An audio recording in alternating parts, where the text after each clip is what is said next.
Before I come to Prime Minister's questions, may I extend a warm welcome to the President of the National Council of Slovak Republic and his delegation, who are with us in the gallery today. And may I also welcome the new Chief Minister of St Helena. We now come to questions to Prime Minister Kit Malthouse. Number one. Prime Minister. Mr. Speaker, let me start by congratulating Scotland on their magnificent victory last night, qualifying for the World Cup for the first time since 1998.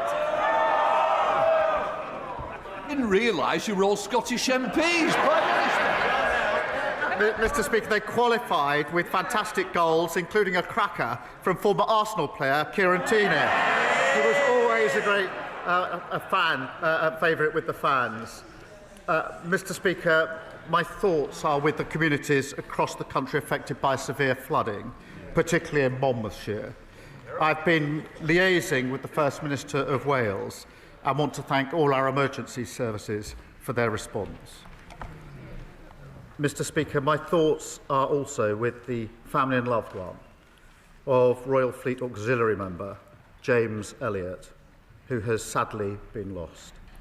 I know the contribution that personnel of the Royal Fleet Auxiliary make and the risks that they take in the line of duty. My thoughts, and I'm sure the thoughts of the whole House, are with those who knew him at this tragic and difficult time for them. Mr. Speaker, last Thursday I visited Anglesey to announce the construction of the country's first small modular reactor. That's the biggest investment in North Wales in a generation, creating more than 6,000 jobs. On Monday, we introduced the largest overhaul of the asylum policy in modern times, restoring control, fairness and creating safe and legal routes. And today I'm pleased to announce that inflation is coming down. There's more to do, but it's an important step. Mr. Speaker, this morning I had meetings with ministerial colleagues and others. In addition to my duties in this House, I shall have further such meetings later today. Mr. Speaker, many of us are becoming concerned that technical or procedural manoeuvres outside of this House may be used to prevent Parliament reaching a decision on the terminally ill adults bill. Now, the government is neutral on the bill itself, but I presume it's not neutral on the issue of democracy or the primacy of this chamber. So could the Prime Minister please reassure the House that the decision of elected members, and indeed the wishes and hopes of the vast majority of the people we serve, will not be frustrated in this way? Prime Minister. Can I thank him for his question? I know he feels strongly about this issue. As he says, the government is neutral on the passage of the bill. It is a matter of conscience, so there are different and respected views across Parliament, and it is for Parliament to decide in the end on any changes in this chamber. Scrutiny of the bill in the Lords is a matter for the Lords, but the government does have a responsibility to make sure that any legislation which passes through Parliament is workable, is effective and of course enforceable. John Trickett. Thank you very much indeed, Mr. Speaker. And the party opposite in government said that they would level up the country, but in fact they left the country divided. Half austerity, in deindustrialisation, stagnant wages, all took the heart, ripped the heart out of mining communities like the ones I represent. Everywhere you can see the legacy which the party opposite left. And how can it be right that the hard-working, loyal people in my constituency earn £400 a week or £20,000 a year less than people who live in Kensington? So will the Prime Minister now declare that it is the government's moral purpose to eliminate economic injustice, starting with the budget next week, announcing massive investment in the north and wherever else poverty and low pay raising its head? Well, can I thank him for raising this important issue, because they laugh, but working people paid a very heavy price for 14 years of economic failure. Austerity damaged the economy and decimated public services. A botched Brexit deal stifled growth, and the reckless borrowing on the mini-budget saw mortgages and the cost of living soar. He's right to raise this issue. We're determined to tackle inequality. He'll be pleased to know that under this government wages are up, but we need to do more. We've had a pay increase for the 3.5 million lowest paid, and the Chancellor will deliver a budget based on Labour values. Kemi Kemi Badenoch, Leader of the Opposition. Thank you, Mr. Speaker. And can I associate our side of the House with the remarks the Prime Minister made about James Elliott? Can the Prime Minister tell us why his government is the first government in history to float increasing income tax rates only to then U-turn on it all after the actual budget? Prime Minister. I'll inform you the budget's actually next week rather than after the budget. It's only got 1 week to go. But I can tell her it'll be a Labour budget, Mr. Speaker, with Labour values. That means we will concentrate on cutting NHS waiting lists, cutting debt and cutting the cost of living. And because of the decisions we've already made, inflation is down this morning. The Bank of England have upgraded growth. We've got a record £230 billion of investment into this country under this government. Mr. Speaker, he says the budget is next week, but we read all about it in the papers. This is the first budget to unravel before it's even been delivered. The Chancellor's cluelessness, I'm afraid, is damaging the economy now. The Prime Minister needs to end this shambles. So can he confirm today that he won't break another promise by freezing income tax thresholds? Mr. Speaker, the budget is 1 week today and we will lay out our plans. But what we won't do, Mr. Speaker, I've said what we will do in terms of protecting the NHS and public services. What we won't do is inflict austerity on the country as they did. It's caused huge damage. What we won't do is inflict a borrowing spree like Liz Truss did, also inflicted and did huge damage. Mr. Speaker, have they learnt anything? She's apparently got a golden economic rule, I think. So it's a very important rule, this golden rule. That there's this £47 billion of cuts with no detail. No wonder the Institute of Government says they're on very shaky foundations. They haven't listened and they haven't learned. Mr. Speaker, it is quite clear that they are going to freeze thresholds. We didn't get a clear answer from them, but this is really important. Because in her budget speech last year, the Chancellor said, and I quote, "I am keeping every single promise on tax that I made in our manifesto. So there will be no extension of the freeze in income tax and national insurance thresholds." Why was freezing thresholds a breach of the manifesto last year, but it isn't this year? Mr. Speaker, every week she comes along and speculates and distorts. Last year, Mr. Speaker, last year they predicted recession. And what did we get? The fastest growing economy in the G7 in the first half of the year. They opposed NHS investment, and what do we get? 5 million extra appointments in the first year of a Labour government. They tried growing the economy with millions on NHS waiting lists, with our schools crumbling and holes in our road. It didn't work. What do they want to do now? Go back to the same failed experiment. Mr. Speaker, he talks about speculation. The only people who've been speculating are his government every single day for the last 3 months. And he mentioned inflation in his last answer. Inflation has nearly doubled since they came into office. He wants a round of applause because it's come down a little bit. I will remind him that food inflation is up 4.9%. That is making life miserable for all of those people out there.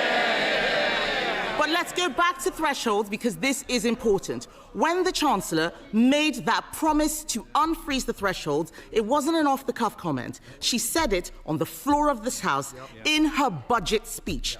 That was a deliberate statement of government policy. So if she breaks such a clear promise, how can the public trust a word that she says next week? Mr. Speaker, she talks about inflation. It went to 11% on that. 11%. And the country is still paying the price. Inflation is down this morning, wages are up, and we've had 5 interest rate cuts, and that's because our fiscal rules are ironclad. And the Leader of the Opposition and the party officers have no credibility on the economy. She was Treasury Minister during the worst decline in living standards on record. And she said that Liz Truss got the mini-budget 100% right. Not much room for flexibility there. 100%, that's pretty full marks, Mr. Speaker. She might want to tell us if that's still her position, 100% right for Liz Truss. Mr. Speaker, I was Treasury Minister at the height of the pandemic. We cleaned up that mess. Maybe he could clean up some of his own mess. And I'm going to repeat what the Chancellor said, because it's quite clear that the whole front bench has forgotten. She said, "I have come to the conclusion that extending the threshold freeze would hurt working people. It would take more money out of their pay slips, and yet that's what they're planning to do next week." And all of this speculation is having real-world consequences. Just this morning, the UK chair of ExxonMobil said, and I quote, "The government needs to understand that the whole industrial base of the UK is at risk unless they wake up and realise the damage their economic policies are doing." Mr. Speaker, can the Prime Minister tell us, is the loss of UK industry the price the country has to pay for having a clueless Chancellor? Mr. Speaker, let me just say about ExxonMobil, it is a difficult time for the workforce there, and we must focus on supporting them. We've been meeting the company for over 6 months and explored every possible reasonable avenue. They've been facing losses for the last 5 years. It's best to do the detail before you chunter. And they're currently losing £1 million a week. But she talks about policy and approach. On energy policy, she follows reform. On the European Convention, she follows the man who wants her job. And when her shadow minister said we should deport people lawfully here to achieve cultural coherence, she pretended that it didn't happen. I could go on. She was the trade secretary that didn't sign any trade deals. Cheerleader for the mini-budget, cheerleader for open borders, and when they were crashing the economy, botching Brexit and running down the NHS, she was right at the centre. She hasn't got an ounce of credibility. Mr. Speaker, on energy policy, what we are doing is listening to industry. What happened, I had a round table. Ms. Slinger, please. We don't want to have to sling you out. Mr. Speaker, just this morning, we heard from the chair of one of our largest energy companies. Last week, I had a round table with energy companies, and what they had to say about this Prime Minister and his energy secretary is unprintable. They are absolutely furious. Our oil and gas industry is dying, and he's standing there saying he had meetings. People out there are struggling, Mr. Speaker. The budget chaos is causing real anxiety. People aren't buying houses, businesses aren't hiring, and they are cancelling investment decisions.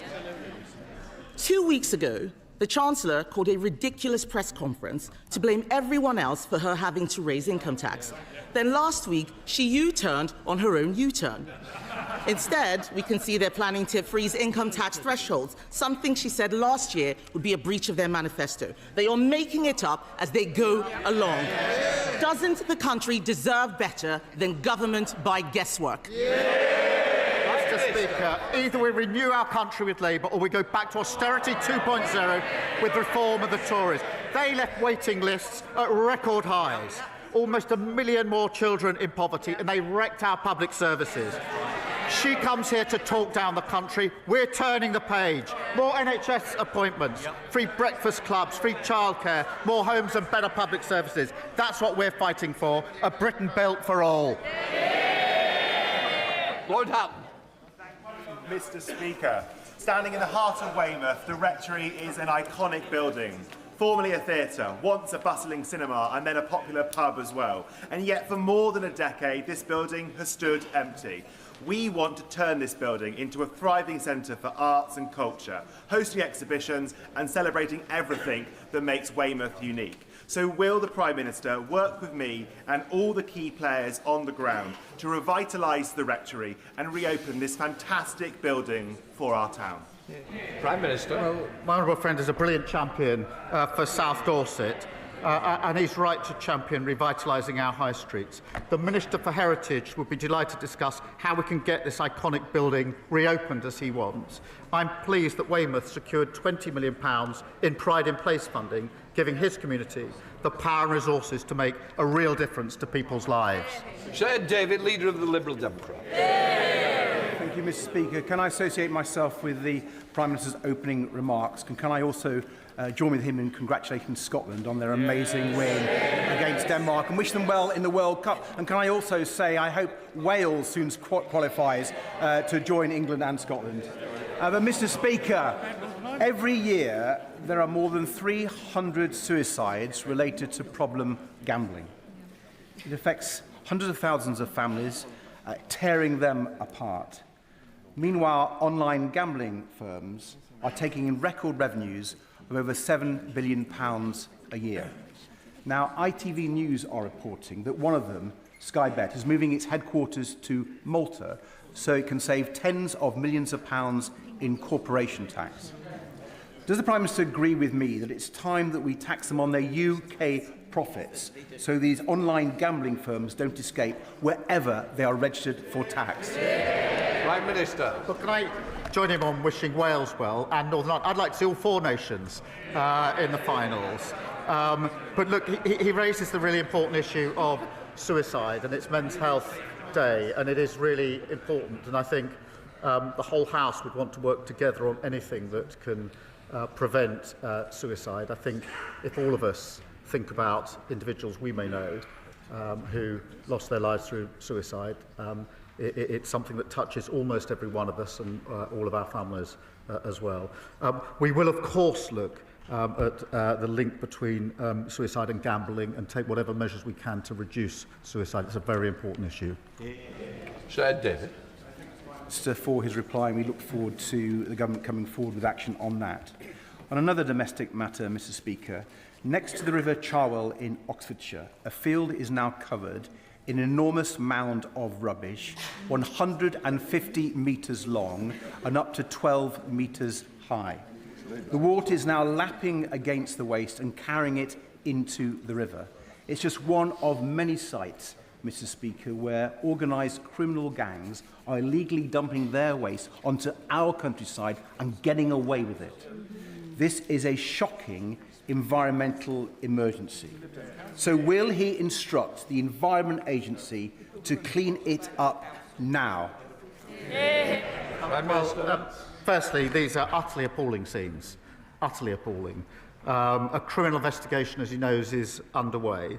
And specialist officers are tracking down those responsible. The Environmental Agency, in answer to his question, will use all available powers to make sure that the perpetrators cover the cost of the clean-up, which must now follow. We have boosted the Environment Agency's budget for tackling waste crime by 50%, given councils new powers to seize and crush fly tippers' vehicles, and lawbreakers can now face up to 5 years in jail. Dominic. Thank you, Mr. Speaker. Immigration is the #1 issue on doorsteps of Bristol North East. Most people will ask me about it. They want a firm, but also a fair approach, but have been let down over many years. Controlling our borders and knowing who comes is essential, not least to integration. Mr. Speaker, what can the Prime Minister say to my constituents in Bristol North East that will give them assurance that the reforms that the Prime Minister and the Home Secretary are proposing, which I support, will be firm, but will also be fair? Prime Minister. I'm proud, Mr. Speaker, to lead an open, tolerant, generous country. To maintain that principle, we must restore order and control, fix the utterly broken system left by the party opposite, and end the division that others seek to exploit. That does include creating safe and legal routes, recognising those who contribute, integrate and strengthen our society, while at the same time reducing illegal arrivals and removing those with no right to be here. That is a fair, progressive system that meets modern challenges. Jim Allister. Mr. Speaker, the governments of France, Germany and the United States have all extracted from Libya compensation for their citizens who were affected by Gaddafi-led terrorism across the world. Why, Prime Minister, is the British government continuing to fail United Kingdom citizens who suffered to a huge extent through the importation of arms and, in particular, the tons of Semtex that Gaddafi supplied to the IRA, giving rise to Enniskillen, to Warrington, to the Baltic Exchange and multiple others. Why is no compensation being extracted from Libya for our citizens when it can be done for others? And will the Prime Minister at least meet representatives of the almost forgotten but still campaigning families for those affected by Gaddafi's terrorism? Well, Prime Minister. So many suffer from Gaddafi, and he's absolutely right to raise this really serious issue, and we're working hard on it. I'll absolutely make sure that the meeting he asks for is set up with the relevant minister so that we can give the full position and take on board what they have to say. Luke Charters. On International Men's Day and in the spirit of Movember, I want to be open about my own past mental health challenges in the hope that it might encourage other men to do the same. And during the traumatic birth of my first son, I nearly lost my wife, and a dark cloud settled over me. A cloud lifted through conversation and support, and through the safe arrival of my second son, and bright days lie ahead. I'm joined in the gallery today by Mike from York Menfulness, a fantastic charity giving men a place to talk. So will the Prime Minister, as a dad himself, agree with me that strength as a man means being open about our emotions and that we should never face into challenges on our own? Can I thank him for his honesty? It's never easy to stand up and say what he's just said. And I hope he understands just how important that is for others who will be suffering, who will be inspired to be able to talk openly about their experiences and, importantly, get the help that they need. I'm really proud to publish the first ever men's health strategy today to tackle challenges that disproportionately affect men, including certain cancers and suicide, which is tragically the biggest killer of those men under 50. So we will invest millions in helping more men access mental health support, better care for former minors, and rolling out at-home blood tests to tackle prostate cancer. But I do thank him for speaking out. I think it's so important, it's so brave. It's been done across the House. This isn't a party political issue, but it's always very powerful when it's done, and it's a model for all of us. Thank you, Mr. Speaker. Given the Government's desire to improve educational outcomes and the well-being of our children, it is ignoring the elephant in the room. This morning I hosted a really powerful round table with 3 secondary head teachers who spoke about the transformational effect that a complete ban on smartphones in their schools had had. Improved behaviour, increased focus, far fewer safeguarding issues, and most importantly, happier children. But for them it has been really hard won, and it's sunk a huge amount of time. So will the Prime Minister tell me and the thousands of head teachers out there who are crying out for this change why his government won't back them with a ban on smartphones in schools? Prime Minister. I thank her for a question. It's a really important question. I've got teenage children in secondary school, and I know it's an issue of concern to parents and teachers. The reality of the statistics are that the vast majority of schools already ban smartphones at school. They allow children to bring their phones to schools, but they ban them in school time in lessons. Of course, we will always keep this under review. We've got to take steps that will be effective. I agree with the sentiment of what she's putting to me. We need to deal with it effectively. Andrew Peggs. Thank you, Mr. Speaker. One of the worst legacies of the last Conservative government was the collapse in apprenticeships for young people in places such as Peterborough, shutting a generation out of opportunity.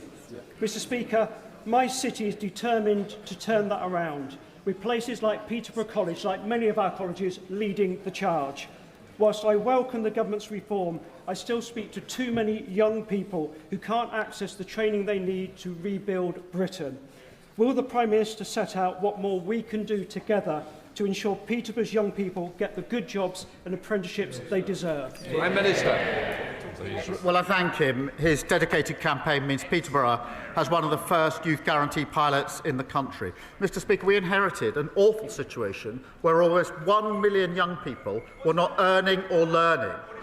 We refuse to accept that. That's why we're delivering the new youth guarantee, investing a record £3 billion into apprenticeships and increasing the national minimum wage for 16 to 20-year-olds. The Reform and the Tories say the minimum wage is too high. They're totally wrong. We're going to focus on every young person to give them the chance to succeed. Thank you, Mr. Speaker. Whilst the Labour front bench continue to peddle their own form of dog whistle politics, Reform UK...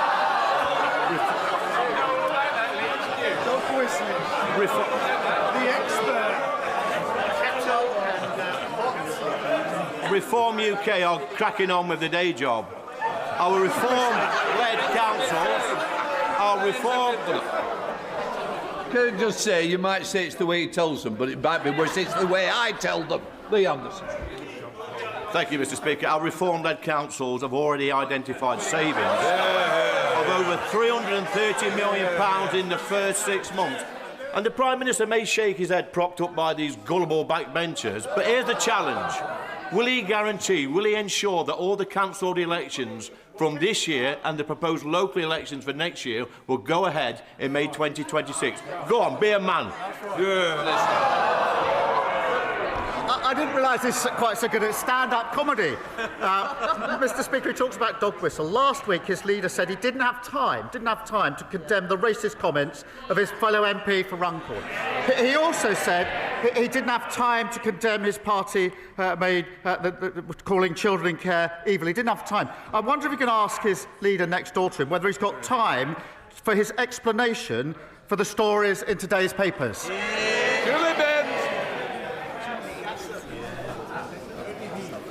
Mr. Speaker, over the summer, large quantities of illegal cigarettes were seized in shops in my Carlisle constituency. However, many of those shops were reopened the very next day.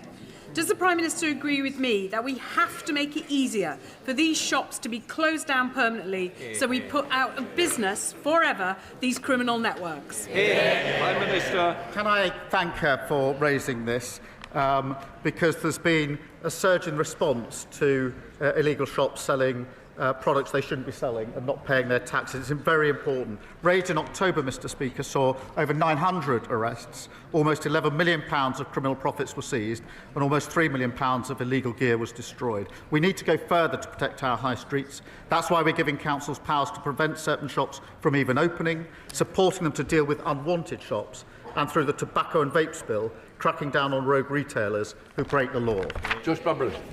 Thank you, Mr. Speaker. Eastbourne resident Pam was given a cheque for £125,000 by her terminally ill partner, which she went on to cash in. But an error by the bank, Barclays, meant that only £125 was deposited. Barclays admitted the error and then said that they will compensate her for £250 for the inconvenience caused. What? Will the Prime Minister work with me to ensure that Barclays Bank pays Pam the compensation that she needs and deserves? And while we're here, will he commit to imposing a windfall tax on the banks like Barclays on their excess profits to bring bills down for residents struggling? Prime Minister. The case of his constituent Pam is staggeringly bad, absolutely terrible. If he could provide me with the full details of it, I will make sure that the government joins him in doing whatever we can in relation to his constituent. And before I sit down, may I take a moment to send my warmest congratulations to the honourable member on getting engaged, I think, on Thursday. The proposal, I think, was right here in Parliament. You never know what you might find in this dispatch box. But on behalf of my party, and actually I'm sure the whole House, can I wish him and Connor a lifetime of happiness? Connor Naismith. Thank you, Mr. Speaker. Crewe Railway Station is the gateway to the north and indeed the shop window for my constituency, with an average annual footfall of 4.5 million people. I am working with Cheshire East Council on ambitious plans for Crewe 360 to deliver much-needed investment into the station and into the land around the station, and we want to adopt the Railway Industry Association's Station Investment Zone proposals, which could deliver much-needed improvements in transport, housing, regeneration and economic growth. Does the Prime Minister agree with me that Crewe would make a perfect pilot for these proposals? And will he agree to work with me to bring government departments around the table so that we can make these plans a reality? Minister. Well, I thank him for his question. Because of our actions, Mr. Speaker, house building near stations like Crewe will now be a default yes. That means tens of thousands of homes delivered far sooner for families with great transport links as standard. I'll make sure that he meets the relevant ministers to drive forward growth. Every step we've taken to deliver more homes has been opposed by the parties opposite. They're the blockers, Labour are the builders. James McMurdoch. Thank you, Mr. Speaker. Mr. Speaker, it is an open secret that the gig economy is a magnet for organised crime and illegal workers. As Christmas approaches and demand increases, so do the associated risks. Will the Prime Minister please explain why enforcement in this area is so low and what he will do to restore order? Well, we're delivering a record crackdown on illegal working in the gig economy, expanding the right to work and facial recognition checks, which are really important. We're also introducing a new criminal offence of trespassing with intent to commit a crime through the Place and Criming Bill. Mr. Coteau. Thank you, Mr. Speaker. Based on their reactions, care or remember, but every day I see the cost to my constituents in Bournemouth West of years of cuts to public services. Youth services gone, neighbourhood policing decimated, no NHS dentist appointments. So can the Prime Minister confirm there will be no return to austerity under this Labour government? I certainly can, but the austerity that they imposed on the country destroyed our public services, and we're still paying the price. We'll be cutting waiting lists, cutting the debt and cutting the cost of living. Fair choices to secure Britain's future, not a return to the failure of the party opposite. Jack Rankin. Thank you, Mr. Speaker. The Prime Minister has expressed sincere regret for appointing David Colgan to the independent football regulator. Will he now put on record the full amount Mr. Colgan has donated to his leadership campaign and his party, any hospitality he's received, and whether he declared these interests before appointing him? Prime Minister. They were all declared properly.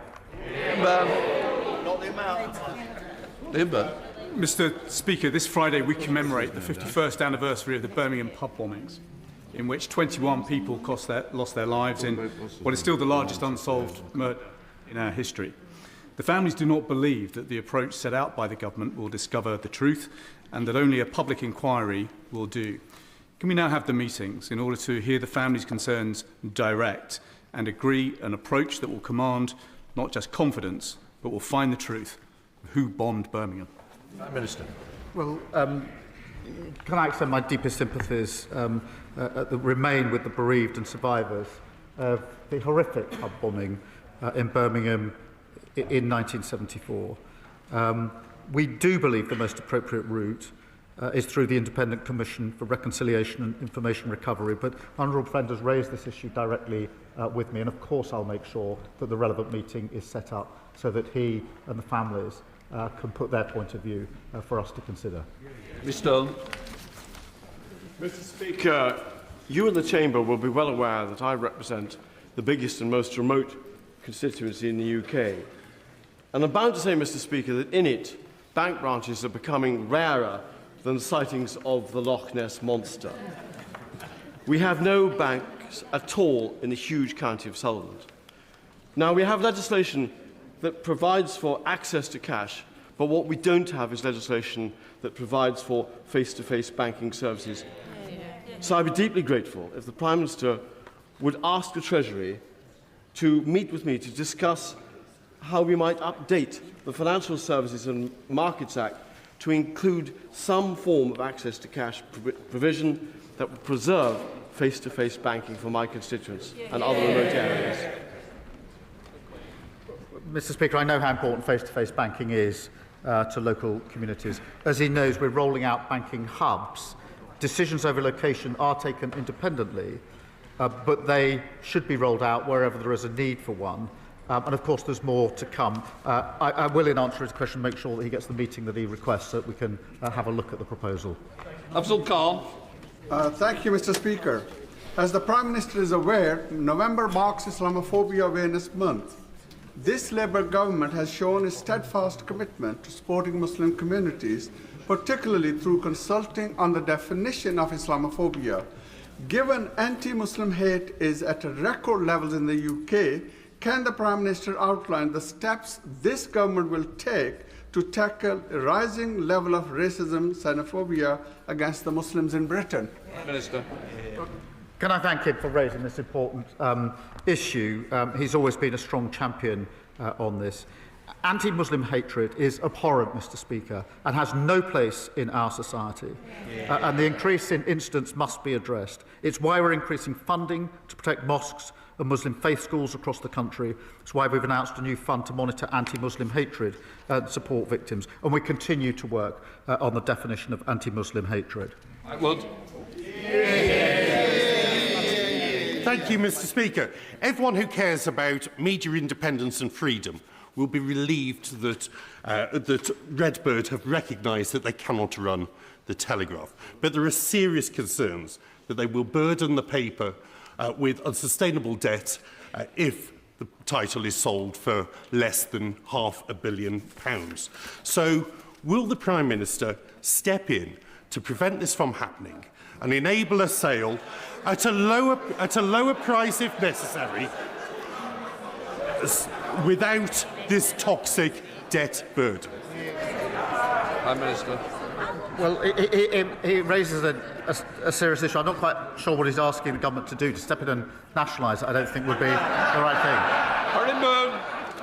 Whereas, Mr. Speaker, on the 5th of March at the dispatch box, the Prime Minister said these words: "We do recognise Cornish national minority status, not just the proud language, the history and the culture of Cornwall, but its bright future. Since then, I've repeatedly asked ministers for Cornwall's unique place on this island to be recognised through devolution.